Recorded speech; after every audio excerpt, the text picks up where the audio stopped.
그리스도께서 죽은 자 가운데서 다시 살아나셨다 전파되었거늘 너희 중에서 어떤 사람들은 어찌하여 죽은 자 가운데서 부활이 없다 하느냐. 만일 죽은 자의 부활이 없으면 그리스도도 다시 살아나지 못하셨으리라. 그리스도께서 만일 다시 살아나지 못하셨으면 우리가 전파하는 것도 헛것이요 또 너희 믿음도 헛것이며 또 우리가 하나님의 거짓 증인으로 발견되리니 우리가 하나님이 그리스도를 다시 살리셨다고 증언하였음이라. 만일 죽은 자가 다시 살아나는 일이 없으면 하나님이 그리스도를 다시 살리지 아니하셨으리라. 만일 죽은 자가 다시 살아나는 일이 없으면 그리스도도 다시 살아나신 일이 없었을 터이요. 그리스도께서 다시 살아나신 일이 없으면 너희의 믿음도 헛되고 너희가 여전히 죄 가운데 있을 것이요. 또한 그리스도 안에서 잠자는 자도 망하였으리니 만일 그리스도 안에서 우리가 바라는 것이 다만 이 세상의 삶뿐이면 모든 사람 가운데 우리가 더욱 불쌍한 자이리라. 아멘. 네, 우리가 어제 본 고린도전서 15장 1절로 11절 말씀에서 바울은 자신을 비롯한 모든 사도들이 전한 복음은 십자가의 죽음과 더불어 부활의 복음이라는 것을 말했습니다. 이렇게 부활의 복음이 분명히 전해졌음에도 불구하고 고린도 교회 안에는 육체의 부활을 믿지 않는 사람들이 있었습니다. 12절 말씀을 한번 보십시오. 거기 보면 그리스도께서 죽은 자 가운데서 다시 살아나셨다 전파되었거늘 너희 중에서 어떤 사람들은 어찌하여 죽은 자 가운데서 부활이 없다느냐라고 합니다. 이것이 고린도 교회의 또 하나의 문제였습니다. 부활이 없다고 주장하는 사람들이 교회 안에 있었다는 겁니다. 이들은 보편적인 세상의 경험, 인간의 이성의 근거에서 죽은 자가 부활한다는 것을 믿을 수가 없었습니다. 또 헬라 철학에서는 몸은 영혼에 비해서 열등하고 속된 것으로 간주되었기 때문에 몸의 부활을 더더욱 받아들이기 힘들었던 것 같습니다. 이들은 복음의 증거보다 자신들의 이성이나 세상의 철학을 더 우선시하는 태도를 보이고 있습니다. 이성적으로 보거나 철학적으로 봐서 죽은 자의 부활이 있을 수가 없다. 그러니 그리스도도 부활하지 않았다. 이런 태도입니다.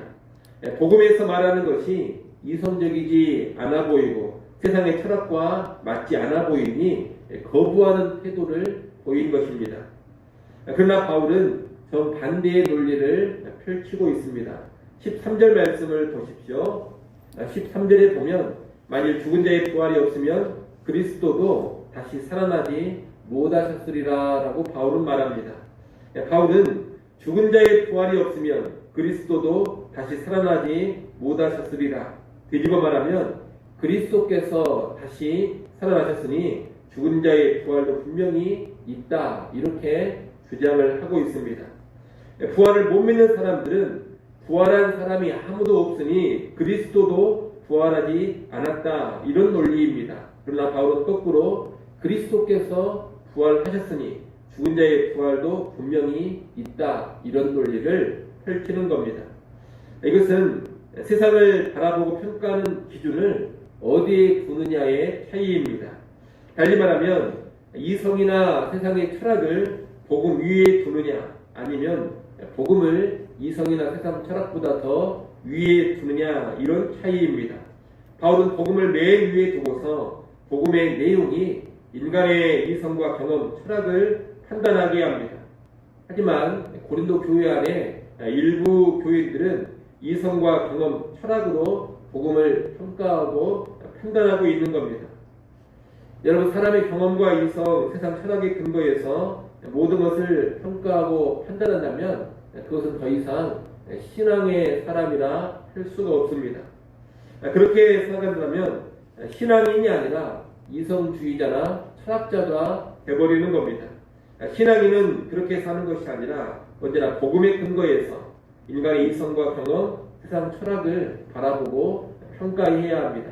그렇게 살아가는 사람이 진짜 신앙인인 것입니다. 따라서 우리는 사람들의 보편적인 경험이 이러이러하니 복음의 어떤 부분이 맞다 틀리다 이렇게 나갈 것이 아닙니다. 오히려 복음의 근거에서 사람들의 모든 경험과 생각을 평가하고 판단할 수 있어야 하겠습니다. 14절 이하에서 바울은 구체적으로 부활이 없다고 주장하는 사람들의 생각을 반박합니다. 바울은 14절에서 만약 그리스도께서 부활하지 않으셨다면 우리가 전파하는 것, 너희가 믿는 것이 다 헛된 것이라고 합니다. 바울은 지금까지 예수님이 메시아이시고 예수님을 믿음으로 구원받는다는 복음을 전해왔습니다. 그런데 부활이 없다면 예수님이 진정한 메시아인지 확인하기가 힘들어집니다. 여러분, 십자가에 달려 죽은 사람이 한둘이 아닙니다. 십자가에 달려 죽은 사람은 수없이 많습니다. 예수님이 십자가에 달리실 때에도 예수님 좌우편에 두 강도가 십자가에 달려서 함께 죽었습니다. 모두 똑같이 십자가에 달려 죽었기 때문에 부활이 없다면 예수님의 십자가 죽음이 특별하다고 볼 이유가 없습니다.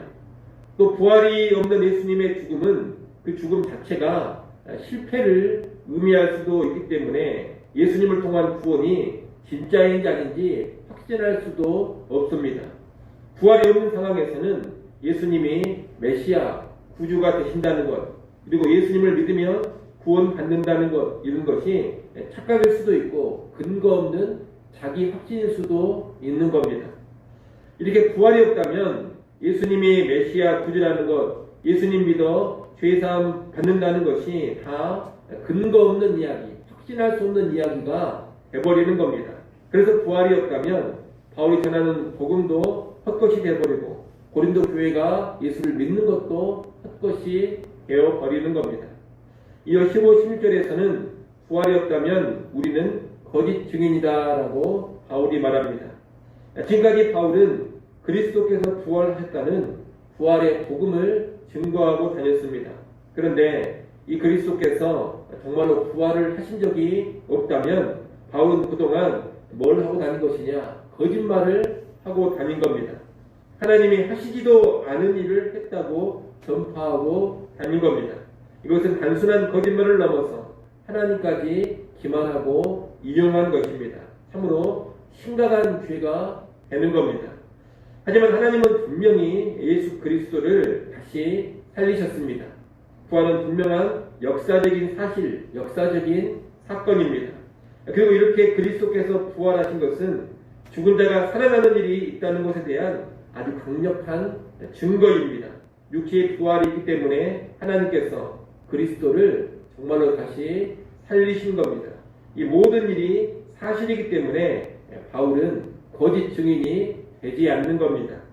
17절, 18절은 부활이 없다면 우리가 죄 가운데 멸망할 것이라고 바울이 또 말합니다.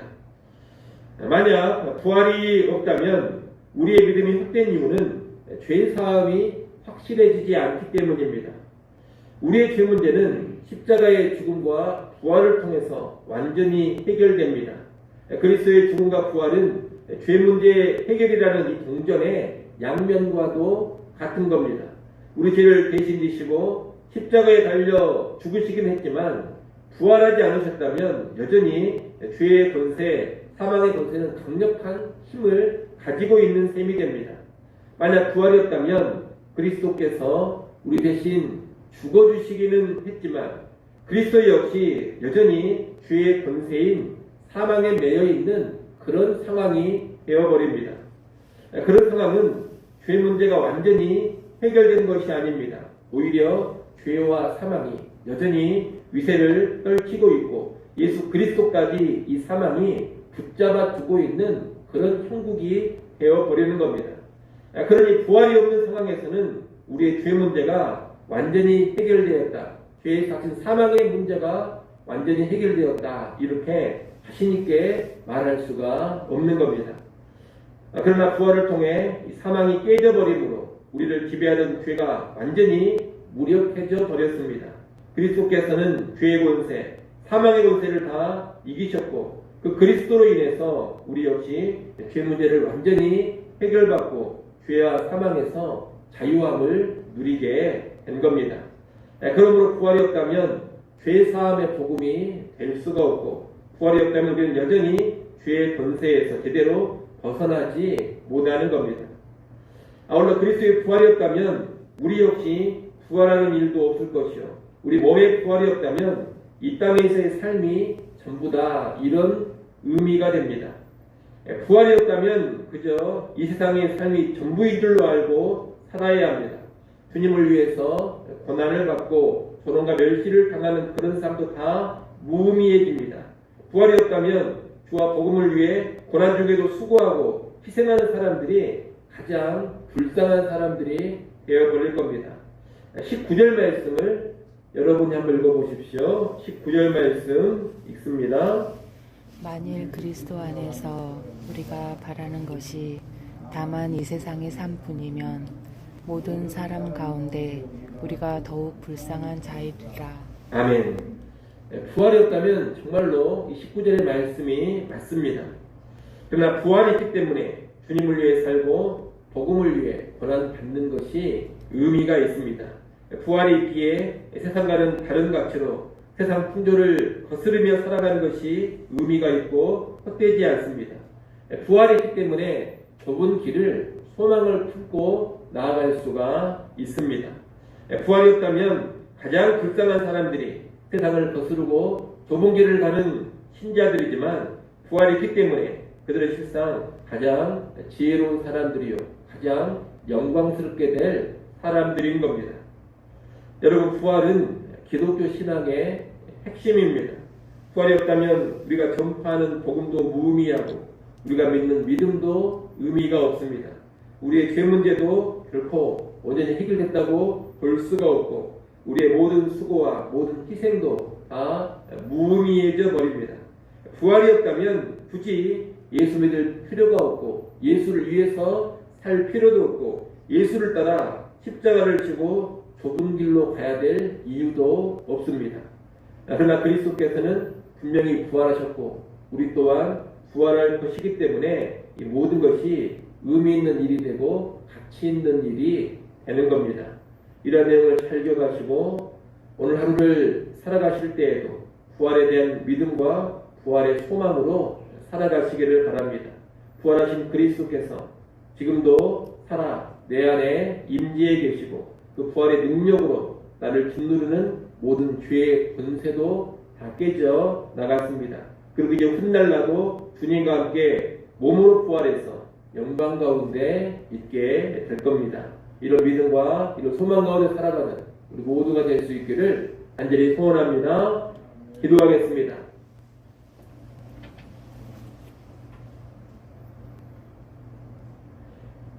하나님 아버지, 지금도 여전히 부활을 믿지 못하고 예수 그리스도의 부활도 부정하며 사람의 부활도 인정하지 않는 그런 세상의 흐름이 있습니다. 이런 세태 속에서 그리스도께서 분명히 부활하셨고 그 부활로 온전한 죄사함의 구원이 이루어졌으며 우리 또한 부활한다는 그런 확신과 담대한 소망으로 살아가게 하여 주시옵소서. 인간의 이성과 경험과 세상의 철학으로 복음의 부활을 평가하고 판단하지 않게 하시고 오히려 복음에서 선포하는 이 부활의 선언을 가지고 인간의 경험과 이성, 세상의 철학을 판단하고 평가할 수 있는 진정한 신자들 되게 하여 주시옵소서. 오늘 하루 살아갈 때에도 부활하신 예수 그리스도와 동행하게 하시고 부활의 소망으로 살아가게 하여 주시옵소서. 이 시간 기도할 때에도 다시금 하늘을 바라보게 하시고 주님을 의지하게 하시며 하늘 평안 누리고 성령으로 충만해지게 하여 주옵소서. 예수님의 이름으로 기도드리옵나이다. 아멘.